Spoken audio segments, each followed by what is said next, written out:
Okay, here we go. Ready? Yep. Welcome back to another episode of the Chiropractic Student Podcast.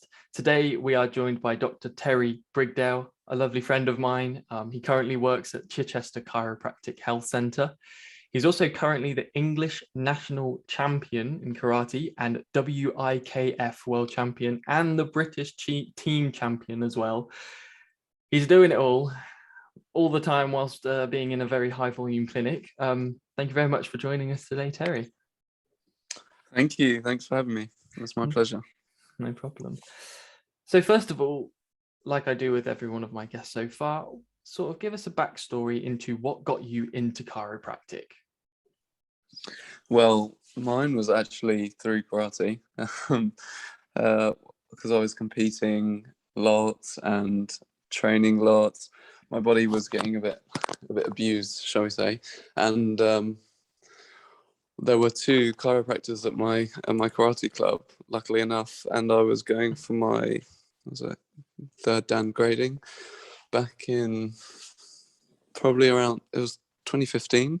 It was literally 2 months before I was meant to apply to university, going into second year of sixth form college, and they approached my mum and they said, we would really like to help Terry because we always see him stretching, has niggles, or different things like struggling, and we think we can make a massive difference. Amazing. So a few weeks later, I got adjusted for the first time, and it was then that I felt normal for the first time in forever, and I was like, wow, I'd love to be able to do that for other people, because I'd always been interested in biology and how the body works, but never really had that understanding or that premise as to why it would be so useful. And yeah, the career just stemmed from there, really. So just quickly, what were you actually looking into doing before chiropractic? What was your idea of what were you going to study at uni? Well, I was thinking about sports science, but because I'd always been interested in the sport as well. And from there, it just something clicked in my brain. I was like, no, I'm going to go and do that. Nice. Do you stay in touch with these chiropractors who helped you out at the start? Yeah, definitely. Yeah, I still get adjusted by them sometimes as well, which is nice.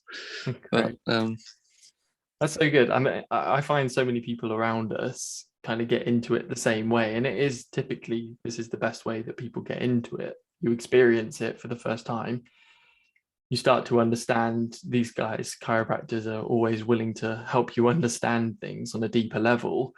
And once you realize that it's adjusting the cause above, down, inside out, healing is within, like, it kind of just makes sense. It's so elementary on a level, but it actually makes sense. And once you understand that, chiropractic just made sense for me as well. And I think that's pretty much what they sort of seem to have explained to you. It kind of clicked in your brain, like you said.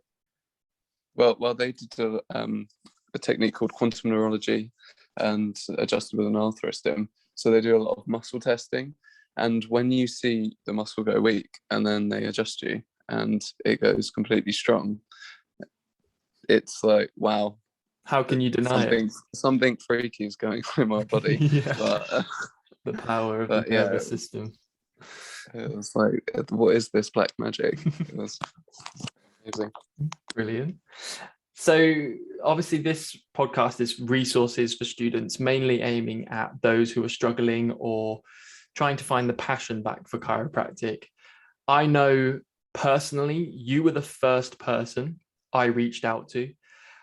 I was in year 2 and I wanted to quit university. I started getting adjusted by every single person in the student clinic. I got adjusted by you. You pretty much changed things for me. And then I said, how are you doing this? I started talking to you, I think, about Brett Jones. And I was like, have you heard of this guy? And you kind of chuckled under your breath. You were like, we train the Kairos stuff, adjusting ninjas thing. And I just remember being like, I need to get on this. And you were the first person who told me about anything outside of university chiropractic. So firstly, Mhm. thank you. But also, how did you find your way into the Kairos training, the adjusting ninja stuff? How did you get into it? Because you were how I got into it. Well, that was you're very welcome. That's pretty cool. I was going to talk about another conversation, but I'll leave that to later. Getting into Kairos, well, like yourself, during university in sort of like first and second year, the beginning of second year, I was very lost. I didn't really know how I wanted to practice or what I wanted to do. Like, I had an idea of like, oh, I'm going to do quantum neurology and use an alpha stim after I graduate and do all that sort of thing. Mm-hmm. But then I started getting adjusted like by some people, diversified, and was like, oh, this is good. This is different. I like this. And then it wasn't until a few months later, like about halfway through year two, I'd say, I sort of discovered Brett videos online. I think it was Nico that showed them to me. Yeah, Nico Weiler. And I became obsessed, basically. I was just watching them again and again and again. And I was like, what is he doing? I need to know how to do that. And it just mesmerized me, the fact that he could do so many different adjustments in so many different ways and know what to do for that person at the right time. And yeah, my mind just was absolutely blown. And I just became obsessed with chiropractic from that point. Great. I really resonate with that as well, because I think I did exactly the same thing at the start.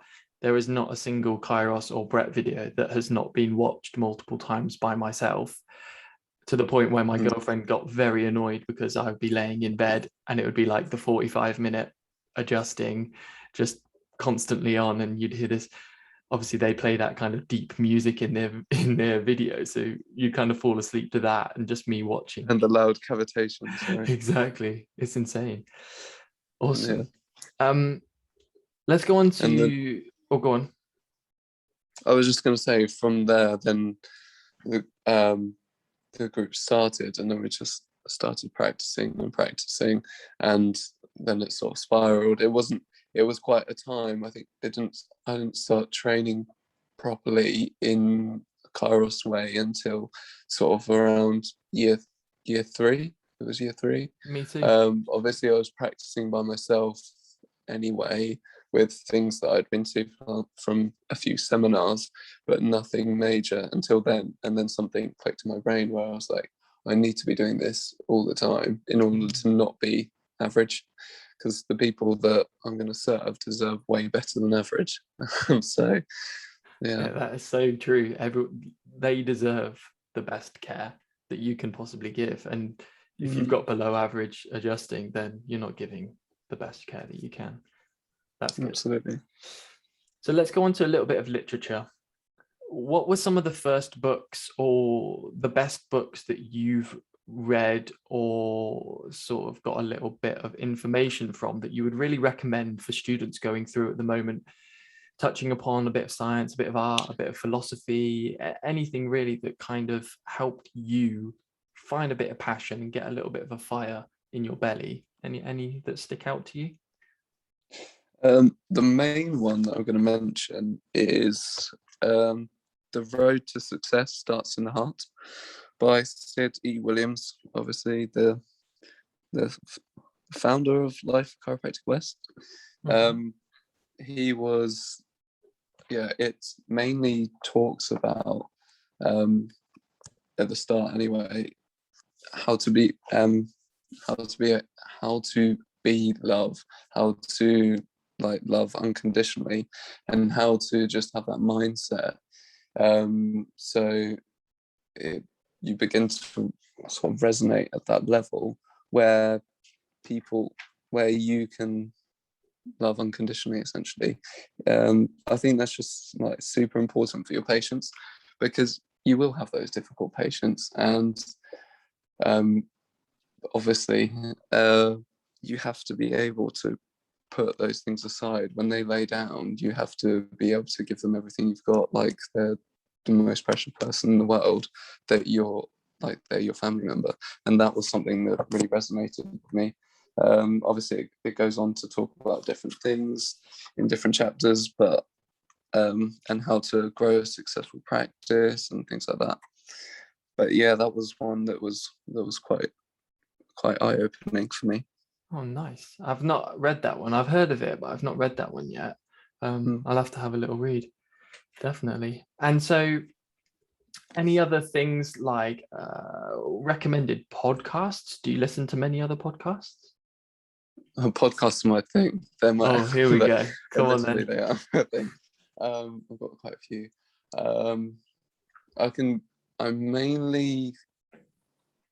It's mainly specific episodes that I'd recommend. The main one is The Vitality Shift by Don McDonald. Yeah. There's an episode there called Go Forth and Adjust with Confidence with Donald Francis as a guest. And Donald Francis is an absolute machine in chiropractic, really like promoting vitalistic chiropractic with the stuff he's doing with MND and MS patients, and the changes that he's seeing are incredible. He's not treating those conditions, but his certainty and how he explains chiropractic, that really resonated with me. And that was one of the things that that is one of the things that I will always go back to if ever my certainty is robbed or things are not necessarily going the way that I think they should be. I will go back and listen to that, and it just sets my soul on fire. That is brilliant. Yeah, that's probably one of the number one things that I would suggest students go and listen to. Love that. So that's go on. I was just going to say, he talks about Gonstead and Dishonette as well, and it gives you a good perspective on SOT. I don't use SOT now, but it's very, it's really useful to open your eyes to that side of chiropractic, especially when you've only experienced the things that you necessarily see in university. Yeah, and that's the thing, like at uni we see 12 people a week. You'll be seeing that in an hour easily when you get like in your practice. I know you're absolutely smashing it at the moment. You're growing every week. You're seeing probably what you saw in a year in your student clinic within probably a month or less than in the big wide world. And so the stuff that you start seeing, and obviously you're progressing, you're getting more experience, the results you get just start getting better basically. So the Vitality Shift, Go Forth and Adjust with Confidence. All of these resources will be linked in the little information bit. Any other podcasts, or should we move on to the next? Is that your go-to? The Chiropractic Y as well. It's pretty good. Johnny does a great job especially with philosophy stuff. Has some great guests. He's got Donald on there as well. Another good episode. You and Donald. Yeah. Is it the Artful Chiropractor? Yeah, the KTC one. Yeah. Yeah. It's Jordan, isn't it? It's Jordan's podcast. Yeah, the episode with Tim Young is really, really good because Tim's an absolute machine. He really speaks true chiropractic, and his certainty is awesome. You know He's a very inspirational guy. My dream is to meet him and get adjusted by him and do the focus stuff, but also get him on the podcast. Could you imagine that one day? Yeah, that would be awesome. But I'm sure he would be up for it because he loves spreading the message. Yeah. What I would say is I was very lucky to get adjusted by him. Only my atlas, but I felt a change that day, and it was incredible. Like, if you can go and get adjusted by these people, it will really open up your eyes as to what is out there and the possibilities of chiropractic, and just listening to those people. He is like the epitome of confidence and experience and faith. He is one of the most driven, and faith. He walks by faith and not by sight, which is a great saying that I love and I've started using a lot. Walking by faith and not by sight, because he knows that he's making these changes. Like he he genuinely has no doubt. And I know a lot of people go out there and they say, I know I'm doing this, but there's an inkling of doubt. And it's like, but what if I don't? I honestly get the feeling, and I see it in Tim, that he knows that he is changing lives. No doubt about it. The confidence is sky high. Even if everyone kind of started saying, oh, no, you're not, no, you're not, no, you're not, this is nothing, this is quackery or whatever, nothing. Like he knows. You don't have to, there's no argument to be made with him. He knows that he is, which I love. Okay. Yeah, I listened to his the BCC philosophy talk that he did the other day. So and good. He talks about seeing miracles in his practice, and they people said to him, well, I adjust, I don't see miracles. And he was talking about his intention and how like his certainty is what does it, and how that is what creates those miracles, about your intention when you lay your hands on someone. Yeah. And it's like, I listen a lot to like Sig talks, and Sigafus goes on and says the reason we're not getting these miracles anymore is because Didi, BJ, the greats like that, Reggie, they all had, and Sigafus all walked by faith, not by sight. They had 100% confidence and faith in what they were doing. They didn't listen to medical doctors. They didn't listen to medicine. They knew that removing the subluxation would just create balance within the body. Innate intelligence would be at 100%. And there was no doubt about it. Whereas now there is so much doubt. And it also comes from society a little bit, because we get told that we're not real doctors, that chiropractors are quacks, that it's a pseudoscience, it's not evidence-based, it's all these other things. And it's like, if you believe in innate intelligence and subluxation model, in a way, you are seen as one of the woo-woo people. But I've noticed in a change lately that there is a massive shift, the vitality shift, plug, and that there is a huge shift, that people are like, this mechanistic way is not for me. And I found that I'm sports medicine, and I wanted to be a doctor, a GP when I first started college, and I'm sports massage, and I'm all about functional medicine and things. And then in the last 2 years, learning about innate and diving into this stuff and really giving it a go, and all the philosophy, my word, like, how can you deny it? Like, it's horrible. Like, look at the stuff that Didi and BJ treated, and how can you deny it? Genuinely, like, yeah, they had all that evidence and anecdotal stuff that they saw, and they did amazing things. he had like the biggest bone collection in like the whole of the United States or the world, I think, at one point. And it's like, how can you not say that he was evidence-based? They were bringing out books and evidence and research left, right, and center. Anyway, yeah, no, they did. We digress. Yeah. We've gone off on a tangent. Okay, so next up, are there any people that were quite significant in your progress becoming like a holistic, vitalistic chiropractor, someone very philosophical? Is there anyone that really started your journey or gave you that oomph to go further? Any go-to people that you reached out to or just followed a lot? Donald Francis is definitely one. I saw it was the talk that he did with Doddy Weir. It was on Facebook, and I just came across it one day, and then that introduced me to the possibilities of chiropractic, I'd say, with the MND stuff, and how he's impacting people's lives with incurable diseases. But that was pretty incredible.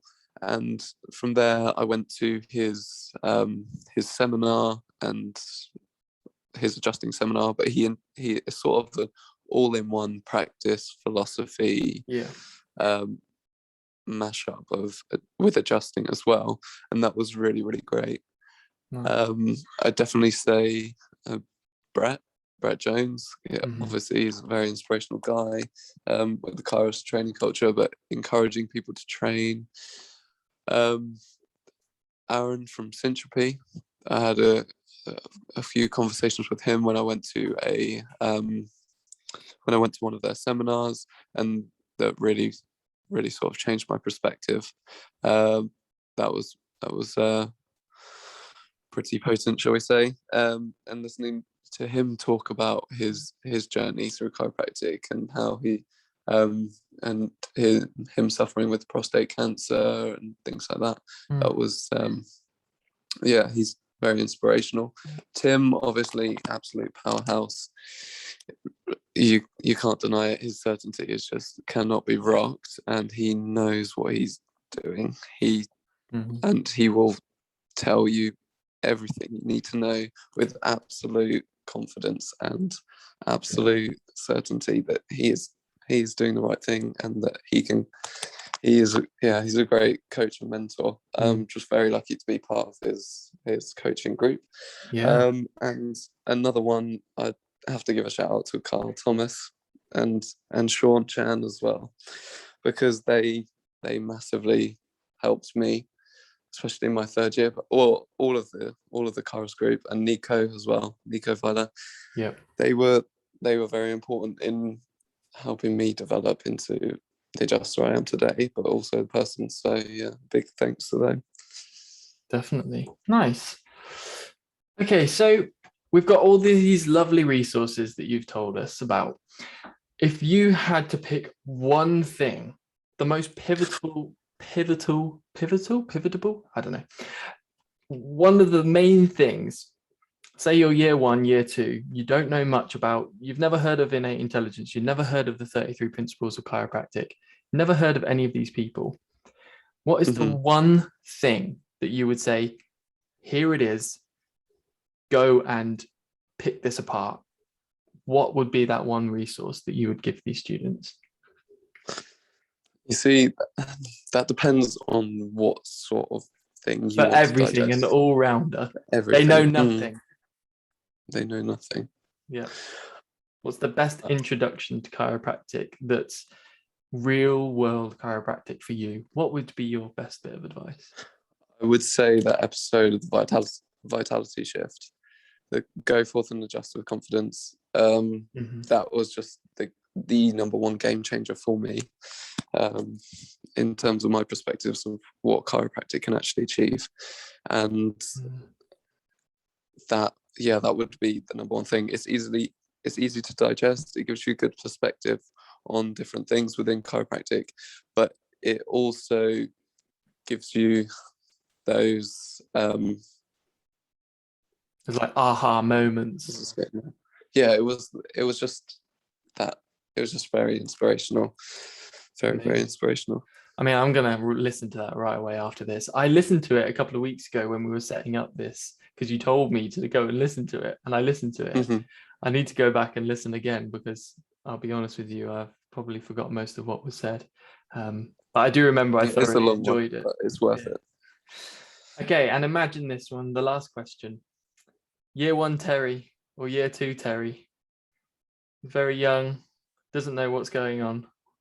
With everything that you know now, what would you tell Terry? Bit of advice. Probably lighten up a bit and go train, go find seminars, find people within the profession, go and approach them. Everyone is approachable, no matter who they are or how busy they are in practice. Everyone will have time for a student who wants to learn, who wants to get better, especially within the vitalistic world. People are very, very approachable. So just go pester people, be annoying, get their perspectives on life, on chiropractic, on practice, because there's so much to chiropractic. Although the main thing is, can you adjust? If you want to run your own practice, there's all that stuff. Then there's the philosophy and then your why. There's so much that you can delve into, and so much for you to learn. And I think the 4 years at university just really don't cut it, in terms of real world chiropractic practice. I 100% agree. They're so different. Yeah, that's always my number one advice to students. And it's funny now because I'm telling all these students to go and talk to you guys. Well, you were the first person I pestered, and it took me like 2.5 years to actually do that because I suffered for 2.5 years not understanding or knowing what chiropractic was. And you basically opened that door with essentially what you told me today, which is why I was so excited to have you on the podcast, because what you've said to me has opened the door for what I'm doing now. So if you hadn't have told me this 2 years ago, I don't know where I'd be right now. I might have found it a year later, but I would be a year behind. And I might not have found it with as much passion because of everything that you, I don't know, just everything that you offered and helped me with. It's just opening that door. And it's funny, I just see these students now after a couple of episodes are reaching out to me, and I find it funny because I'm like, no, go talk to the guys I've had on the podcast. The circle of life, right? Yeah, literally. Well, I'm just so glad to have been able to help you along the road. But I distinctly remember, and this is the conversation I was going to talk about earlier. I distinctly remember, I think you were in year 1 or year 2, and you were having a conversation with a certain lady who, her and her husband had just taken over high volume practice, and you were like, isn't seeing lots of people immoral? And having this conversation with her, and it was I remember it got quite heated, and I just observed and listened, and I was like, thinking about your perspectives then on chiropractic to now, it's incredible how much you've changed and progressed over time throughout that time period.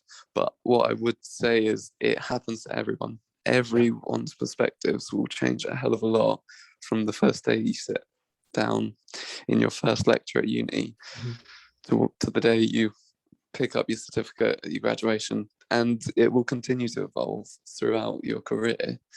But it was pretty it's pretty amazing to see that change in you now. Yeah, 1, 2, I was mechanistic. I was anything under 30 minutes. I was like, how can you get anything done? I was pro prescribing drugs. I was basically, because I was still like, I'm just going to be a GP that does a little bit of hands-on work. I didn't really understand like, and then you figure out what it is outside of uni, and you're like, okay, these guys are actually the ones that are having fun and changing lives and getting these miracles. I want to do that. That is chiropractic. This other stuff that you kind of learn at uni and you see 30-40 minute treatment times, they might be offering chiropractic, but it's not for me per se. And I won't knock it because it's for people. It is for people. Absolutely. But it's not something that I've now found the passion for. Move the bone and leave it alone, as they say. Move the bone, leave it alone. Lovely. Thank you. Anyway, that's a lovely place to wrap it up. Thank you so much for coming on to the show. If people want to reach out to you, come see you, where can they do that? How can they do that? Probably just message me on my Instagram at Terry Brigdale. That'll be great. That's probably the number one place that they'll reach me. Can people come and observe you? Because I'm closed room at the moment, I don't know, but potentially in a few months, yes. Yeah. That would be great. Yeah, I'd love to have some people come observe me. But yeah, just give me a message, and if I can sort something out, I will, because I'd love to be able to help and guide people. Brilliant. Anyway, thank you very much, and thank you everyone for listening. Do make sure to share it. Yeah, give it a review, give it a subscribe, like it, share it to all your friends, and we'll see you next time. And thank you again, Terry.